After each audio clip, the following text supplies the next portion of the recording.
యుద్ధ ప్రభావం సింగరేణి మీద పడింది. ఉత్పత్తిలో టార్గెట్ను రీచ్ కాలేకపోతుంది. అసలు ఈ పరిస్థితికి కారణమేంటి? దానికి యుద్ధానికి లింక్ ఏంటి? యాజమాన్యం ఏమంటోంది?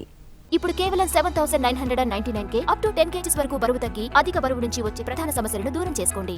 ఆదిలాబాద్ నుంచి ఖమ్మం వరకు ఉమ్మడి జిల్లాలో విస్తరించి ఉన్న సింగరేణి సంస్థ దేశానికే తలమానికం. ఇది పారిశ్రామికీకరణతో పాటు అనేక థర్మల్ విద్యుత్ కేంద్రాలకు బొగ్గు సరఫరా చేస్తోంది. ఉమ్మడి ఆదిలాబాద్, కరీంనగర్, వరంగల్, ఖమ్మం జిల్లాల్లో ఉన్న 12 ఏరియాల్లో 18 ఓపెన్ కాస్ట్ గనులు, 19 భూగర్భ గనులు ఉన్నాయి. ఇందులో ఓపెన్ కాస్ట్ గనుల్లోనే 80% పైగా బొగ్గు ఉత్పత్తి సాగుతుంది. అనుకున్న టార్గెట్ను ఓపెన్ కాస్ట్ గనులే తీర్చుతూ ఉంటాయి. సింగరేణికి ఇప్పుడు యుద్ధం సమస్య వచ్చిపడింది. యుద్ధంతో పేలుడు పదార్థాల కొరత ఏర్పడింది. ఇప్పటికైతే అధికారికంగా స్పష్టం చేయడం లేదు, కానీ పేలుడు పదార్థాల కొరత ఉంది. ప్రధానంగా బొగ్గు ఉత్పత్తిలో ఓపెన్ కాస్ట్ గనులు కీలకంగా ఉంటున్నాయి. అయితే ఇందులో బొగ్గు ఉత్పత్తి చేయడానికి ముందుగా మట్టిని తొలగించాల్సి ఉంటుంది. ఆ తర్వాత బొగ్గు వెలికి తీస్తారు. మట్టి, బొగ్గు వెలికి తీయడానికి పేలుడు పదార్థాలు అవసరం ఉంటాయి. అవి ఎక్కువ శాతం ఓడల ద్వారానే వస్తాయి.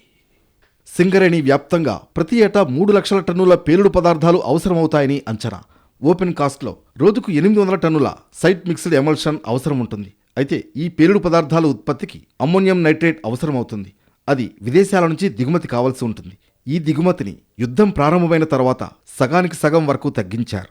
తెలంగాణలో వనరులతో కూడినటువంటి అతిపెద్ద పరిశ్రమ అయిన సింగరేణిలో కూడా దాని ప్రభావం పడి డీజిల్, పెట్రోల్ కొరత వచ్చే విధంగా వాళ్ళ సింగరేణి రాబోయే కాలంలో ఎదుర్కొనే సమస్యల్లో మొట్టమొదటిది పెట్రోల్ అండ్ డీజిల్తో పాటు ఉత్పాదకత ఆగిపోయి దాన్ని నమ్ముకొని ఉన్నటువంటి 70,000 మంది, 40,000 మంది సంఘటిత, 30,000 మంది అసంఘటిత కార్మికులతో పాటు పరోక్షంగా లక్షల మంది కార్మికులు సింగరేణి మీద ఆధారపడి బతుకుతున్నారు.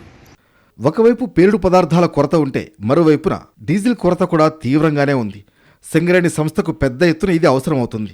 ఓపీలో షావల్, డంపర్లు, డోజర్లు, భారీ వాహనాలు, పలు రకాల యంత్రాల వాడకానికి డీజిల్ అవసరం ఉంది. దీనికోసం ప్రతిరోజు 10 లక్షల లీటర్ల వరకు డీజిల్ను ఉపయోగిస్తూ ఉంటారు. అయితే అంత పెద్ద మొత్తంలో డీజిల్ సరఫరా చేయలేమని చమురు సంస్థలు చెప్పాయి. ఆ యుద్ధం ప్రభావం సింగరేణి మీద పడుతున్నది ప్రత్యక్షంగా. దీనికి కారణం సింగరేణికి అవసరమైనటువంటి ఇంధనం, అట్లాగే సింగరేణిలో వాడేటువంటి బ్లాస్టింగ్కు వాడేటువంటి సరుకులు ఏవైతే ఉన్నాయో అవి కూడా దొరకడం చాలా కష్టసాధ్యమవుతున్నటువంటి పరిస్థితి ఉంది. దాని కారణంగా ఈరోజు సింగరేణి ఉత్పత్తి మీద ప్రభావం చూపెడుతుంది. యుద్ధంతో పెద్ద సమస్య సింగరేణికి ఎదురవుతోందని సింగరేణి కార్మికులు, కార్మిక సంఘాల నేతలు అంటున్నారు. ఈ సమస్య నుంచి బయటపడడానికి కేంద్ర ప్రభుత్వం జోక్యం చేసుకోవాలని కోరుతున్నారు. పశ్చిమాసియా దేశాలలో జరుగుతున్న యుద్ధాల వల్ల సింగరేణికి కొంత ప్రభావం ఎఫెక్ట్ జరుగుతూ ఉంది. నష్టం జరిగే ప్రమాదం ఉంది. ఈ పెట్రోల్ ఉంది, డీజిల్ ఉంది. హెవీ వెహికల్స్కి డీజిల్, పెట్రోల్ కావాలి. మరి ఇప్పుడు కంట్రోల్ చేశారు, రేట్లు పెంచుతూ ఉంటారు.